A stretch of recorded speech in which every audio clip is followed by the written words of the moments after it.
Cement అనేది plastering అనేది దాన్ని వేసి చేస్తే స్ట్రాంగ్ గా ఉంటుంది. దాని మీద ఈ రాళ్ళు లేక ఒక పైప్ జమిల్ కోసం 22/2/2026 సాయంత్రం శ్రద్ధ ఆశ్రయ మందిరం తారక రామానగర్. ఈరోజు మన శ్రద్ధ ఆశ్రయ మందిరంలో పి జగదీష్ గారు, పి పద్మజ గారి రెండవ కుమారుడు పి రిషి గారి 12వ పుట్టినరోజు వేడుకలు సందర్భముగా మన శ్రద్ధ ఆశ్రయ మందిరంలో ఉన్న వారందరికీ ఒక రైస్ బ్యాగ్ మరియు ఈరోజు మొత్తం భోజనము వారు ఏర్పాటు చేస్తున్నారు.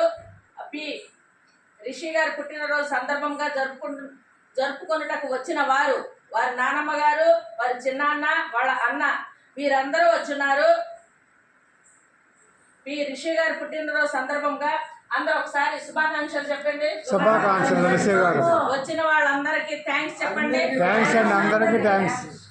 ఆ దేవదేవుడు వెంకటేశ్వర స్వామి, యేసు ప్రభువు, అల్లా ముగ్గురు ఒకటే. ఈ ముగ్గురు పేదవాళ్ళకి సహాయం చేయమని చెప్పున్నారు.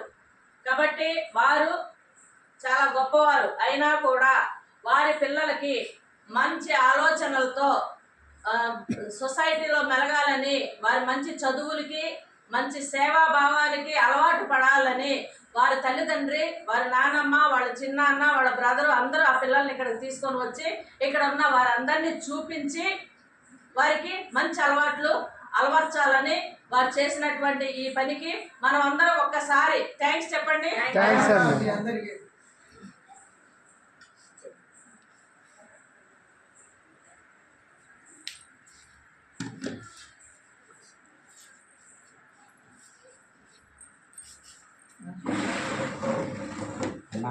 అన్న కొంచెమే పెట్టాను చూడు, నువ్వు చూడు,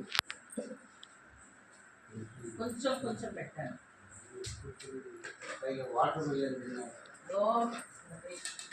కొంచెం పెట్టాను.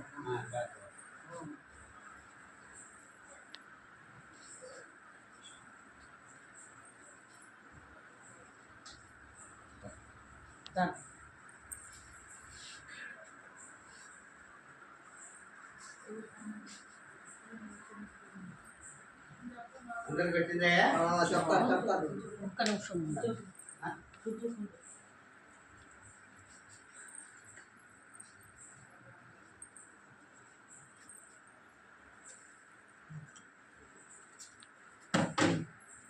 నా ప్రార్థన చెప్పు. ప్రార్థన చెప్పండి.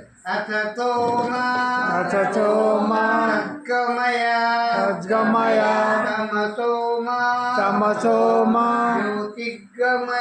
జ్యోతిర్గమయ మృత్యోర్మ అమృతంగమయ.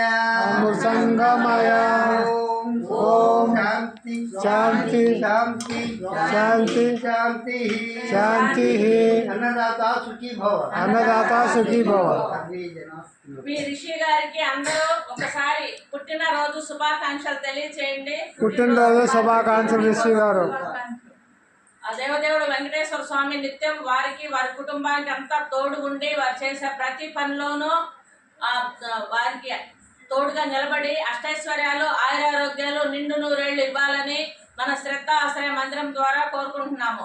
సార్, మీరు ఇంత దూరం వచ్చి ఇక్కడ ఉన్న వారందరినీ పలకరించి వారికి కేకు, మళ్ళీ చికెన్తో మంచి రైసు, మళ్ళీ వడ, మళ్ళీ ఒక రైస్ బ్యాగు అన్నీ ఇచ్చి మీరు మంచి చెడ్డలు తెలుసుకొని వెళ్ళారు. సార్, మీకు చాలా థ్యాంక్స్. జగదీష్ గారు, పద్మజ గారు, మళ్ళీ మీరు ఖాళీ ఉన్నప్పుడు ఎప్పుడైనా ఇక్కడికి వచ్చి వీరిని మళ్ళీ ఇంకొకసారి చూడాలని మీ అత్తగారికి, మీ మరిది గారికి కూడా చెప్పండి. పద్మజ గారు, ఇక్కడికి మళ్ళీ ఇంకొకసారి మీరు వస్తారని మేము ఆశిస్తూ. Thank you madam.